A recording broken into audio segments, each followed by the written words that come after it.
रात का समय था। आसमान काले बादलों से ढका हुआ था और दूर दूर तक बस घना जंगल फैला हुआ था। हवा इतनी तेज चल रही थी कि पेड़ों की डालियां एक दूसरे से टकराकर डरावनी आवाजें निकाल रही थीं। रमेश अपनी पुरानी बैलगाड़ी लेकर उसी जंगल के रास्ते से गुजर रहा था। उसके साथ उसके 2 बैल थे, काली और मोती। दोनों बैल भी कुछ अजीब सा महसूस कर रहे थे, बार बार रुक जाते और आगे बढ़ने से डरते। चलो चलो, रमेश ने उन्हें डंडा दिखाते हुए कहा, लेकिन उसके अपने दिल की धड़कन भी तेज हो चुकी थी।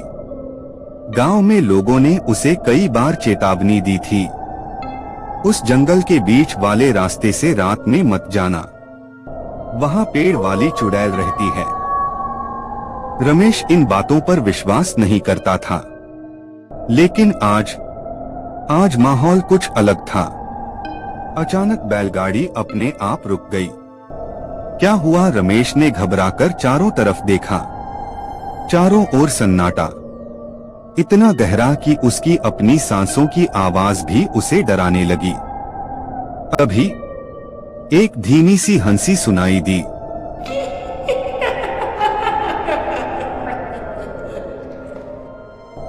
रमेश के शरीर में सिहरन दौड़ गई।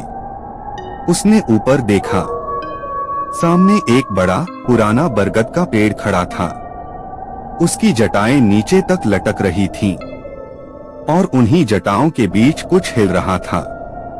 धीरे धीरे एक आकृति साफ होने लगी। एक औरत, उल्टे पैर, लंबे बिखरे बाल और लाल फटी हुई साड़ी। वो पेड़ से उल्टी लटकी हुई थी। उसकी आंखें पूरी तरह काली थीं और होठों पर एक खौफनाक मुस्कान। रमेश, ओह रमेश। उसने उसका नाम लिया। रमेश का खून जम गया।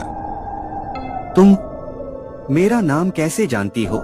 वो धीरे धीरे सीधी हुई और बिना जमीन को छुए हवा में तैरते हुए उसकी तरफ आने लगी। मैं सब जानती हूँ, उसकी आवाज गूंज रही थी। जो भी इस रास्ते से गुजरता है वो वापस नहीं जाता। बैल जोर जोर से चिल्लाने लगे और भागने की कोशिश करने लगे, लेकिन जैसे किसी ने उन्हें बांध दिया हो। वे हिल भी नहीं पा रहे थे। रमेश ने डर के मारे गाड़ी से कूदकर भागने की कोशिश की, लेकिन उसके पैर जैसे जमीन में धंस गए थे। चुड़ैल अब बिल्कुल उसके सामने थी। उसके बाल हवा में उड़ रहे थे और अचानक वे बाल सांपों की तरह रमेश की ओर बढ़ने लगे। तूने मेरी जगह को पार करने की हिम्मत की, उसने फुसफुसाते हुए कहा। रमेश रोने लगा। मुझे जाने दो, मैंने कुछ नहीं किया। चुड़ैल जोर से हंसी। ही सब यही कहते हैं। अचानक उसके बालों ने रमेश को कसकर पकड़ लिया। रमेश चीखने लगा, बचाओ बचाओ, लेकिन उसकी आवाज जंगल में ही गूंजकर रह गई। अगली सुबह गांव के लोग उस रास्ते पर पहुंचे। उन्हें बैलगाड़ी टूटी हुई मिली। बैल कांपते हुए एक कोने में खड़े थे, लेकिन रमेश कहीं नहीं था। सिर्फ उस बरगद के पेड़ की एक ऊंची डाली पर कुछ ताजा खून के निशान थे और हवा में फिर वही हंसी गूंज रही थी। ही उस दिन के बाद कोई भी उस जंगल के रास्ते से रात में गुजरने की हिम्मत नहीं करता।